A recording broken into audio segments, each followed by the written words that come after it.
Round function এটা খুবই popular একটা ফাংশন। এই ফাংশনটা আপনারা পাবেন ফর্মুলার ভিতরে ম্যাথ সেকশনের আন্ডারে, এই ক্যাটাগরিতে এটা পাবেন। তো রাউন্ড দিয়ে এটা মোটামুটি অনেকেই জানেন যে রাউন্ড দিয়ে আপনি আসলে একটা কোনো ভ্যালুকে আপনি রাউন্ড করে ফেলবেন।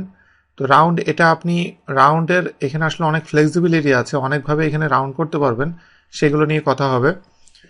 তো এটা করার আগে আমি এখানে যেটা করব তার আগে এখানে এখানে এটা হলো এদের কারেন্ট স্যালারি, এই স্যালারিটাকে আমি 5.77% বাড়াবো, যেটা তাদের নিউ স্যালারি হবে। তো সেটা আমি বাড়াতে গেলে এটার সাথে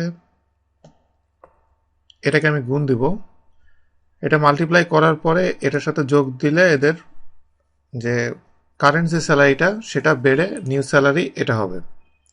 আর এটার ক্ষেত্রে আমি এই ভ্যালুটাকে আমি অ্যাবসোলিউট রেফারেন্স ধরবো, ফিক্স করে দিলাম এন্টার দেওয়ার পরে এবার আমি বাকি সবগুলোকে কনভার্ট করলাম এবং এখানে দেখেন এটা 4 ডেসিমেল পর্যন্ত শো করছে। আমি যদি হোম ট্যাবের ভিতরে যাই এটাকে আমি চাইলে ছোট করে দিতে পারবো।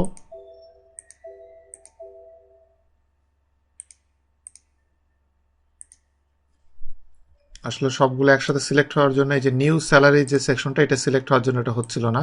তো আমি এটার জন্য কন্ট্রোল শিফট ডাউন অ্যারো কি দিয়ে আমি পুরোটা সিলেক্ট করলাম। সিলেক্ট করার পরে এখন আমি পুরোটা ধরে এখানে কমাবো। এখানে দেখেন এখানে কমালে একসাথে এটা পুরোটা কমে যাচ্ছে। আমি কত ডেসিমেল পর্যন্ত দেখতে যাচ্ছি সেটা। তা আমি এখানে 4 ডেসিমেল পর্যন্ত আমি এখানে দিয়ে রাখলাম। এখন দেখেন আমি এখানে রাউন্ড যেই অপশনটা সেটা আমি এখানে ইউজ করব।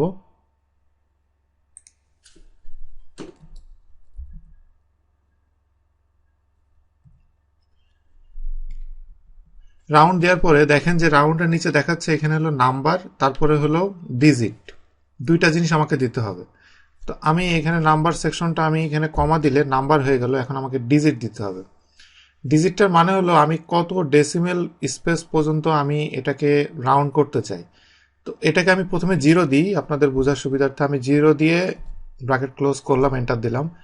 0 দিলে এখানে যেটা হয় দেখেন, 0 দিলে এই যে পয়েন্ট যেটা আছে এই পয়েন্টের ডান দিকে যা থাকবে সে সবগুলাকে 0 করে দিবে এবং এই যে পয়েন্টের আগের যে ভ্যালুটা সেটাকে সে এখানে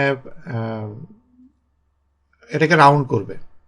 যেমন আমি যদি পরেরটাকে টেনে নিচে নামাই দেখেন কি দেখায়, এখানে আছে 477.63, এটা দেখেন কি চেঞ্জ হয়, এটা 47-এর জায়গায় এটা 8 হয়ে গেল, পয়েন্ট দিয়ে পরেরগুলো সব শূন্য।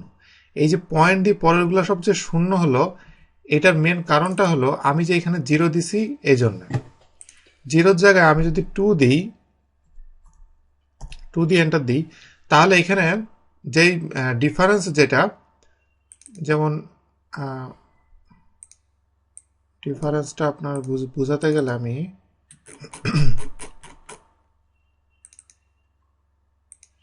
এখানে আমি 0 দিয়ে দিলাম। দেখেন দুইটার পার্থক্য দেখেন, এখানে 0 দেয়া এখানে 2 দেয়া। 0 দেওয়ার কারণে ঠিক পয়েন্টের পরেরগুলো সব 0 এবং তার ইমিডিয়েটলি আগের ভ্যালুটাকে সে রাউন্ড করেছে। আর এখানে যেটা করেছে, যেহেতু আমি এই ঘরে আমি 2 দিয়েছি, পয়েন্টের পরের দুইটা ঘর সে ভ্যালু দেখাবে, কিন্তু ওই দ্বিতীয় ঘরের লাস্ট ঘর যেটা সেইটাকে সে রাউন্ড করবে। এখন এটাকে আমি যদি 3 দিই, তাহলে দেখেন 3 নম্বর ঘর পর্যন্ত, পয়েন্টের পরে 3 নম্বর ঘর পর্যন্ত সে এটাকে শো করছে এবং 3 নম্বর ঘরে যে 5 আছে ওইটাকে সে রাউন্ড করেছে। এখন এটাকে আপনি যদি চান, যেমন আমি এটাকে 0 দিই, 0 দিলে 0.000 এবং 36560।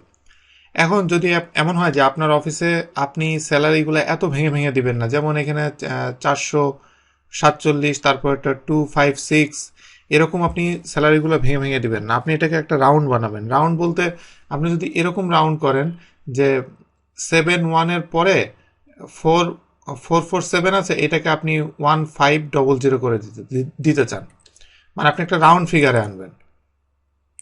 এটা করতে গেলে আপনাকে যেটা করতে হবে, এতক্ষণ আমি কিন্তু শুধু কোনো মাইনাস ইউজ করি নাই, আমি যদি -2 দিই তাহলে দেখেন কি হয়। -2 দিলে এইখানে দেখেন 4-এর 14, তারপরে 47 ছিল, 47 গুলাকে সে 0 করে দিয়ে তার আগের যে ভ্যালুটা 4 এটাকে সে 4ই রেখেছে, কারণ এখানে 4 7 আছে, এখানে যদি 4 এর জায়গায় অ্যাটলিস্ট 5 থাকতো তাহলে এই ভ্যালুটা চেঞ্জ হয়ে যেত, 1 5 হতো এখানে। তো এইভাবে আপনি এই ভ্যালুগুলা চেঞ্জ করে করে আপনি এগুলাকে রাউন্ড করতে পারেন। অ্যাকচুয়ালি রাউন্ড বলতে যে আমরা একটা ফ্র্যাকশনাল ভ্যালুকে আমি ইন্টিজার করে ফেলছি, ব্যাপারটা আসলে সেটা না। এটার ফ্লেক্সিবিলিটি হলো এখানেই, আপনি যে কোনো ডিজিটের নাম্বারে আপনি এটাকে রাউন্ড করতে পারবেন। এখন আপনি আপনি যদি এখন চান, এটা পুরোটা আমি সিলেক্ট করে দিলাম। এটা পুরো সিলেক্ট করার পর এখন দেখেন আমার সুবিধাটা কি হলো, আমি এটা কমিয়ে দিচ্ছি আমার বোঝার সুবিধার্থে। এখানে এখন আপনার স্যালারি দিতে সমস্যা হবে না, কারণ সবগুলো একটা রাউন্ড ফিগারে আছে, মানে 47,800, 31,900 এরকম রাউন্ড ফিগারে আছে। তো এরকম রাউন্ড ফিগার আনতে গেলে আপনাকে এই রাউন্ড টুলসটা ইউজ করতে হবে। এখন এখানে দেখেন, এখানে আমি ইউজ করলাম রাউন্ড যেটা -2 দিয়ে। -2 যখন আমি ইউজ করছি তখন এখানে দেখেন যে এখানে 71,448 থেকে 400-তে চলে এসছে। কিন্তু আমি যদি মনে করি যে না, আমি 71,448 যার আছে আমি সেটাকে রাউন্ড করার পরে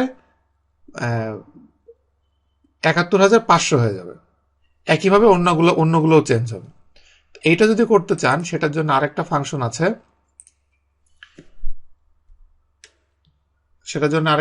আছে, রাউন্ড আপ এবং আরেকটা আছে রাউন্ড ডাউন। এই দুটো নিয়ে আমি নেক্সট লেসন আপনাদের সাথে কথা বলবো।